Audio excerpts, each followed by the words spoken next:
बघा किती खरपूस असे आपले सांडगे झालेले आहेत. तुम्ही याला खारोड्या पण म्हणू शकता. चला तर आपण आता याची रेसिपी बघू कशी बनवायची. चला तर आज आपण कच्च्या कैरीचे सांडगे बनवूया. ती पण झटपट रेसिपी आहे, जास्त अवघड नाही, काही नाही. तुम्ही वर्षभर साठवून ठेवू शकता, स्टोअर करू शकता. खूप छान लागते. नक्की तुम्ही एक वेळेस ट्राय करा. एकदम असे खरपूस असे होतात, खूप छान लागतात. लहान मुलांपासून मोठ्यापर्यंत सर्वांना आवडतील. एक वेळेस बनवून ठेवलं तर वर्षभर बघायची गरज नाही. आणि आंब्याची एक चव पण आपल्या जिभेला राहील. पावसाळ्यामध्ये खूप जेवणाची चव वाढवेल असे आपण आज सांडगे बनवूया. मी इथं आंब्याचे वरचे साल पूर्णपणे असे काढून घेत आहे. बघा अशा प्रमाणे आपल्याला पूर्ण आंब्याचे साल काढून घ्यायचे आहे.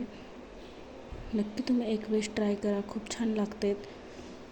ते खाऊन आंब्याचे पदार्थ कटाळले असतील तर साखर आंबा आहे ते, तर अशा प्रकारे तुम्ही सांडगे बनवा. मी इथं आंब्याला खिसून घेते. बघा असं आंब्याचं आपल्याला खिस करून घ्यायचं आहे. अशा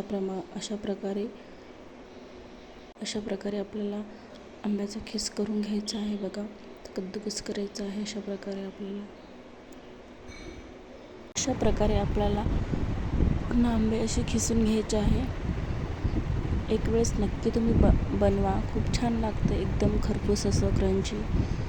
तुम्हाला पुढे मी आवाज दाखवेलच किती क्रंची सांडगे झालेले आहेत आपले. तुम्हाला वाटलं आता एक खिसापासून कसे सांडगे बनतील तर पुढे बघूच्या आपण. चला तर नक्की बनते. तुम्ही एक वेळेस ट्राय करा, खूप छान पण लागतात. आता यामध्ये आपल्याला तुम्ही जास्त तिखट पण काश्मीरी लाल मिरची जर तिखट घातलं तर त्याची छान असा कलर येतो. पण लहान मुलांसाठी त्यांना पण खायला जमले पाहिजे म्हणून मी इथे 1 चम्मच थोडीशी उगी चटणी टाकली. हळद, मीठ आणि चटणी टाकली. जास्त लाल तिखट नाही टाकली. लहान मुलांसाठी बनवत आहे म्हणून. तर भाजून जिऱ्यांचा कूट टाकला. तुम्ही काश्मीरी लाल मिरचीची चटणी टाका, थोडी जास्त चटणी टाका, खूप छान लागते. आता यामध्ये आपल्याला टाकायचे आहेत पोहे. तुम्ही जाड पोहे पण वापरू शकता किंवा पतले पोहे पण वापरू शकता.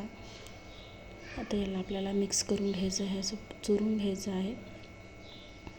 मी 1 मूठ जाड पोहे आणि 1 मूठ पतले पोहे टाकलेले आहेत. आणि यामध्ये असे भरपूर असे तीळ घालायचे आहेत. तिळाने खूप छान टेस्ट येते. खूप छान असे आपल्याला मिक्स करून घ्यायचं आहे, असं चुरून घ्यायचं आहे, बारीक बारीक करून घ्यायचं आहे. बघा अशा प्रकारे पोहे छान निवडून घ्या, चाळून गाळून. अशा प्रकारे आपल्याला चुरून घ्यायचे आहे. तुम्ही असं पण खाऊन बघू शकता, किती छान अशी टेस्ट आलेली आहे. बघू शकता चुरल्यानंतर. काही कमी जास्त वाटलं असेल तर तुम्ही टाकू शकता मीठ, चटणी. खूप छान लागतं. अशा प्रकारे तुम्ही बनवू शकता. बघा जर तुम्हाला जास्तच कोरडं वाटलं तर 4 ते 5 मिनटं तुम्ही असं साईडला ठेवू शकता. ते पाणी सुटेल, पुन्हा ते नरम होतील. पाणी टाकायची गरज नाही आपल्याला यामध्ये.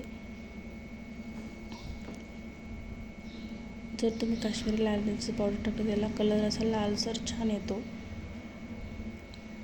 मी ती चटणी खूप कमी टाकली, लहान मुलांना बनवत असल्यामुळे. अशा प्रकारे आपलं पीठ आता मळवून झालेलं आहे. चला तर आपण प्लेटला तेल लावायची गरज नाही आपल्याला. तेल नाही लावलं तरीही ऑटोमॅटिक निघते ते वाळल्याच्या नंतर. मी तर तेल लावलेलं नाही. शक्यतो मोठ्या आकाराचेच असे करा, वाळल्यानंतर ते खूप बारीक होतील सुकल्यानंतर. मोठ्या आकाराचेच करा, वाळल्यानंतर त्याची साईज कमी होईल. बघा अशी झटपट अशी रेसिपी आहे ना.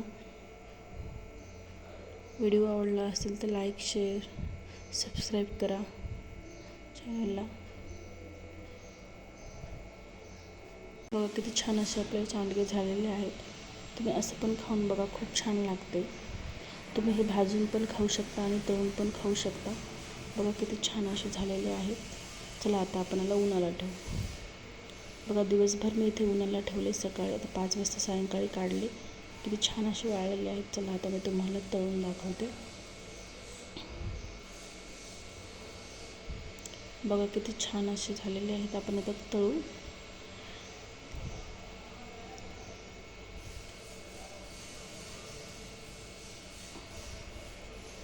तळल्याच्या नंतर तुम्हीच बघा किती खरपूस असे झालेले आहे. बघा आवाज किती असा एकदम असा क्रंची येतो.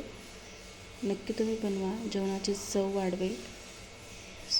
एक वेळेस अवश्य सांडगे बनवा. व्हिडिओ आवडला असेल लाईक, शेअर, सबस्क्राईब करा, कमेंट करा. असेच तुम्हाला नवीन रेसिपी बघायला मिळतील. बघा किती असं क्रंची झालेले आहेत आपले सांडगे. एकदम असे ठिसूळ झालेले आहेत. सगळ्यांना आवडतील. नक्की बनवा, जास्त वेळही लागत नाही. असे भरपूर आपल्याला तीळ घालून घ्यायचे आहेत.